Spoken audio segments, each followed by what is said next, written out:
Hello,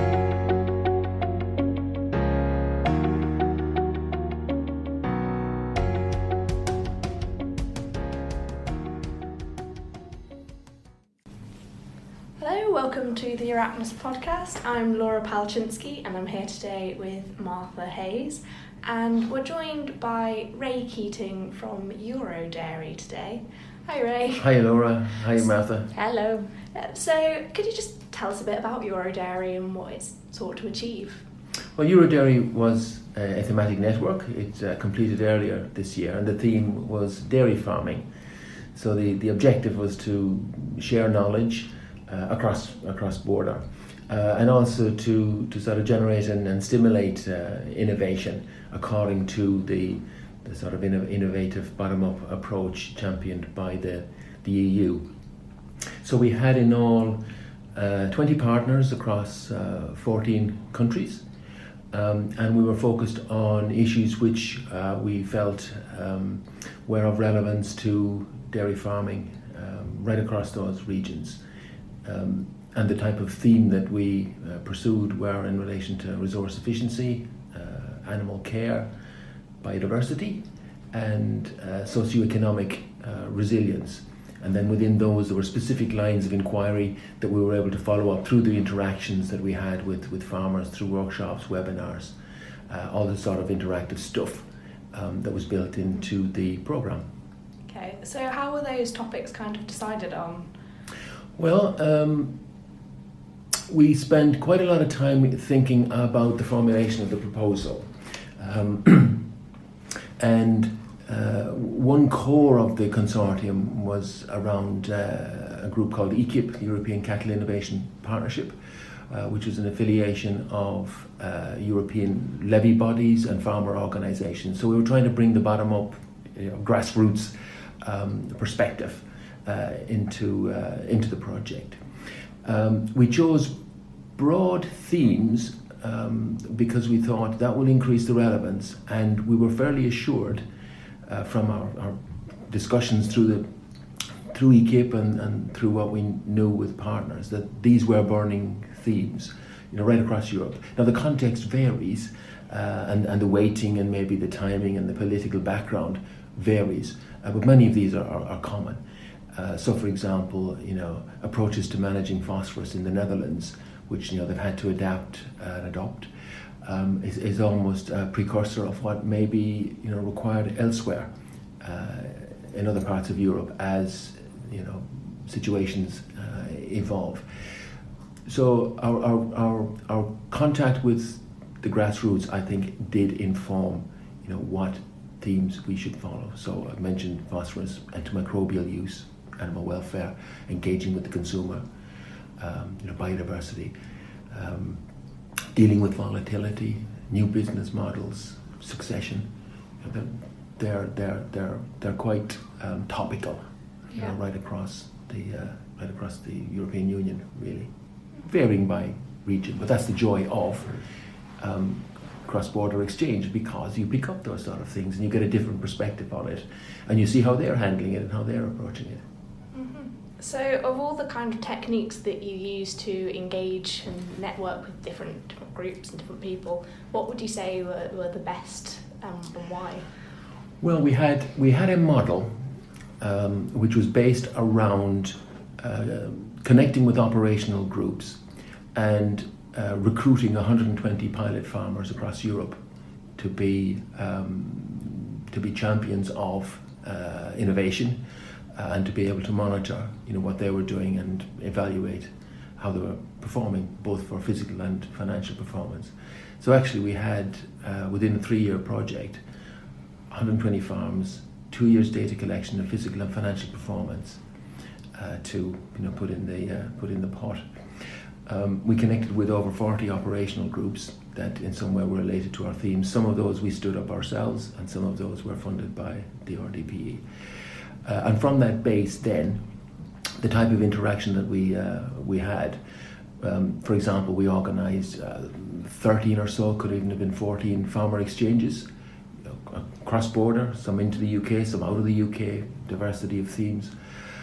workshops where we try to bring farmers and advisors and consultants together on things such as feed efficiency, lean management, as in business-like lean management rather than nutritional lean management. Our communications channels, we use webinars a lot. We ran over 40 webinars. We had podcasts. We generated leaflets. We produced over 40 practice-based abstracts, technical articles, etc., etc. So there was quite a lot of effort went into producing materials, which then you try and disseminate out. And I think one of the key things in any of the networks is how the individual partners can amplify the output of the project back into their own systems and networks in order to increase the breadth of the impacts, really. And of all of those materials you've produced, were you able to kind of determine how much engagement you had with those? Yes, we found the webinars to be a very useful device.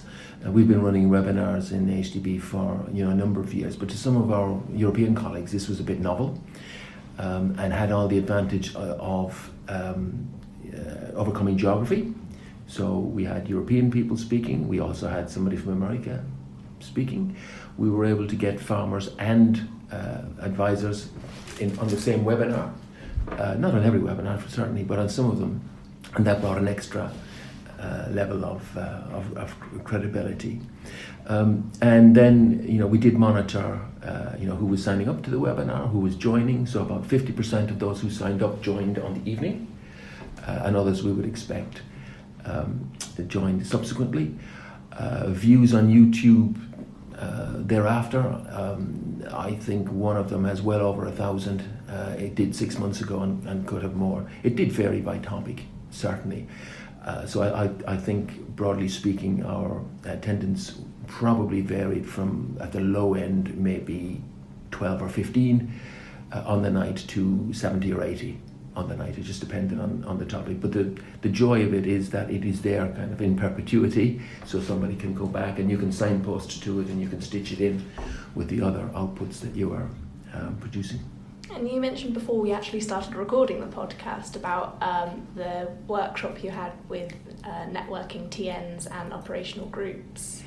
Yes, to some extent EuroDairy was slightly ahead of its time because the model was based around operational groups which were being rolled out under the EIP, Horizon 2020, and we would select pilot farmers from within those operational groups. And it achieved what the EU had as an ambition, which was to join up measures. So to join up support measures under the rural development programs with the Horizon 2020 thematic network, cross-border aspirations. So as part of that, and it was towards the end of the project, to be fair, we organised a workshop in Belgium where we brought together operational group coordinators from 7 or 8 countries. Overall, they represented 50 or 60 operational groups. And to be fair, the Dutch representative carried a lot of them sort of with him, but we had quite a good mix from Finland to Italy, good geographic spread. And the overriding feedback was how much they valued that interaction. There hadn't been, in their view, sufficient interaction between operational groups. So you have a database where you've got operational groups and they do this, that and the other. But actually physically operational group coordinators getting together, they felt there was a lot more opportunity to do that. And it would help greatly in them doing what they needed to do, and also in the dissemination, and to avoid reinventing the wheel, doing the same thing in 2 different countries. They were less aware of thematic networks, so they felt that actually there was an opportunity for thematic networks to take a role here as well. Really a strong appetite for more networking and more face-to-face networking and opportunities rather than remote database. Here you can go and find out what somebody is doing. You don't really get under the skin of the project until you're able to speak with people. So we had a World Cafe and a share fare methodology to this. So we had eight operational groups, on stations round and about, telling the others what they were doing. Then we had a sort of World Cafe addressing certain questions. The other interesting thing is that they thought there would be a legacy from their operational groups. Different kinds of legacies. So some would be decision support tools or knowledge exchange materials, but others would be softer. They would be the connections that were made or capacity building that resulted. And in EuroDairy, because we were a bit ahead of our time, we had to stand up our own operational groups because the program hadn't been rolled out as quickly as had been anticipated. But some of those groups, there was one Dutch one, which operates to the model of an operational group, but it had been in existence for 16 years. And we've got a webinar from one of the participants talking about that farmer group and how it had been refreshed and what the dynamics were and what was important to that group in keeping it going actively for 16 years and maybe for a few years more. That's really interesting, thank you, Ray. And thinking about legacy, what do you think we can do to make thematic networks live on and to make sure that when the project's finished, they keep running and the results keep being shared? That's a ubiquitous kind of challenge for any of these projects. The funding comes to an end, the website maybe is there, what do you do with it subsequently? And I guess there's not necessarily an easy solution to that. Just having a repository, is only part of the battle. I think the real challenge is the material usable in the first instance? Do people know it's there? How are they accessing it, or can they access it easily?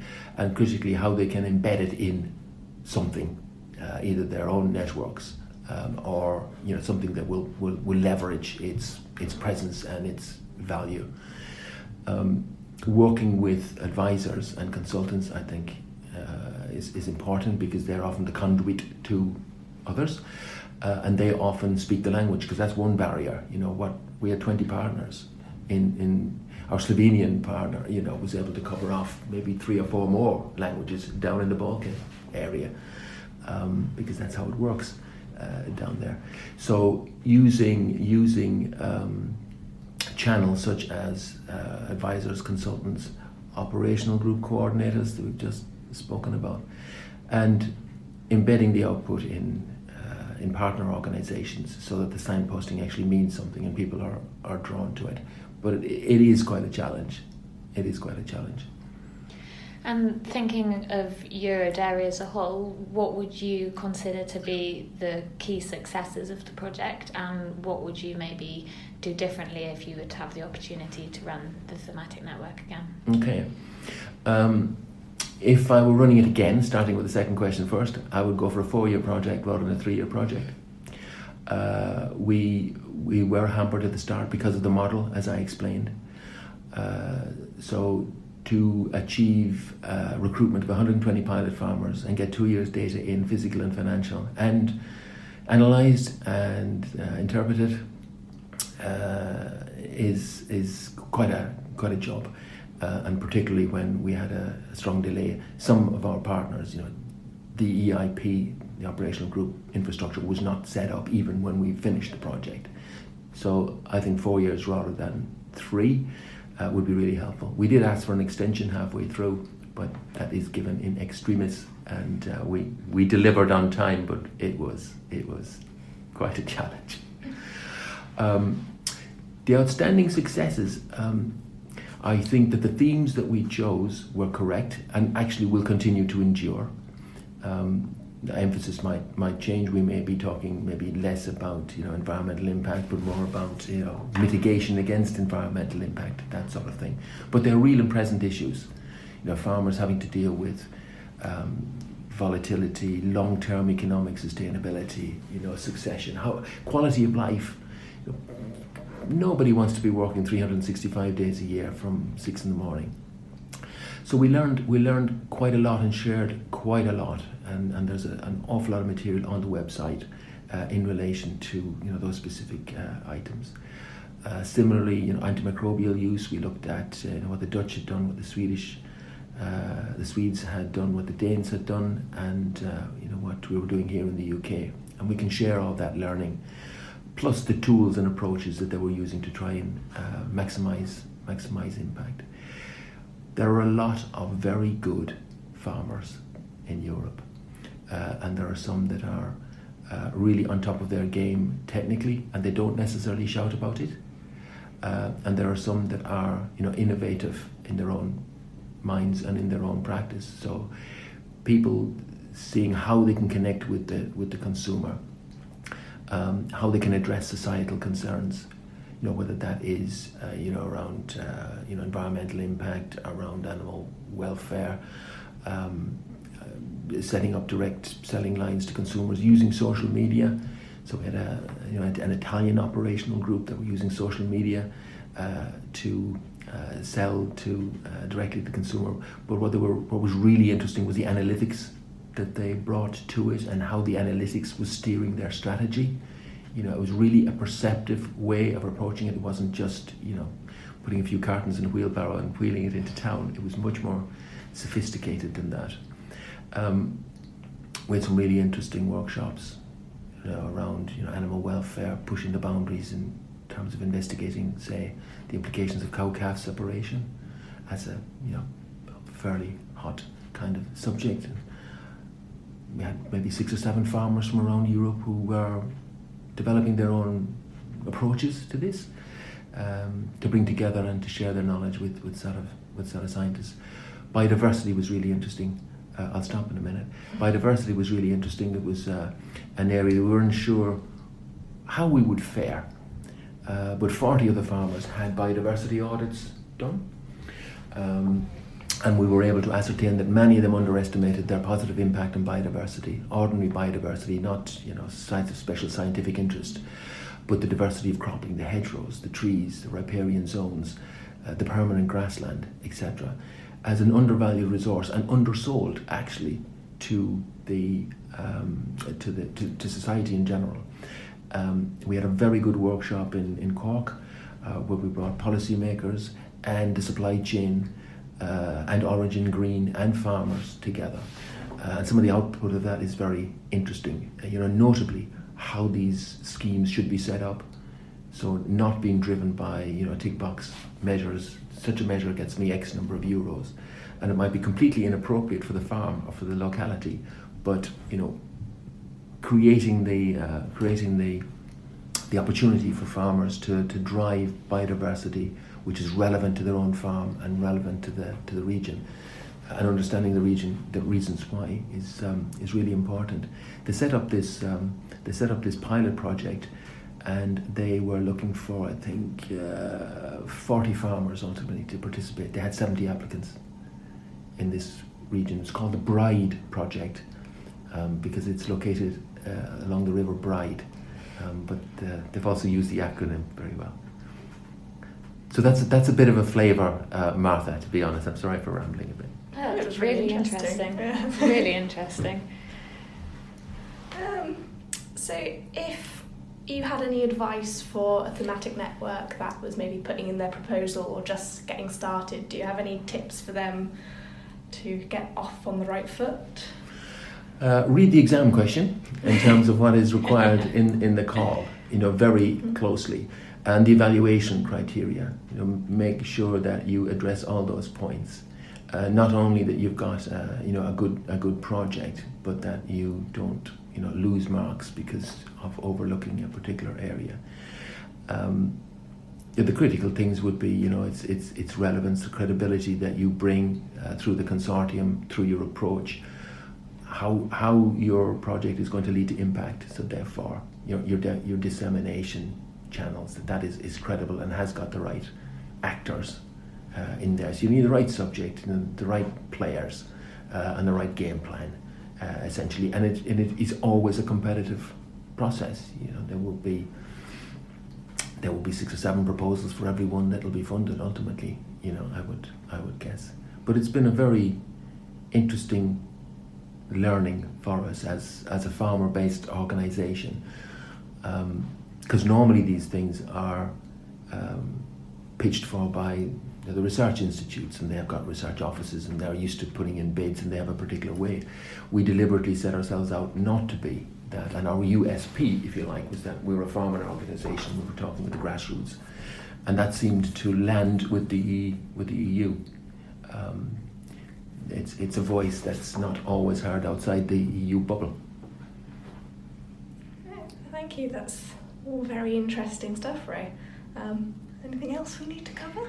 I think that covered it all brilliantly. Thank you so much, Ray. I really enjoyed listening to that. Yeah. You're welcome. It was a pleasure to host you.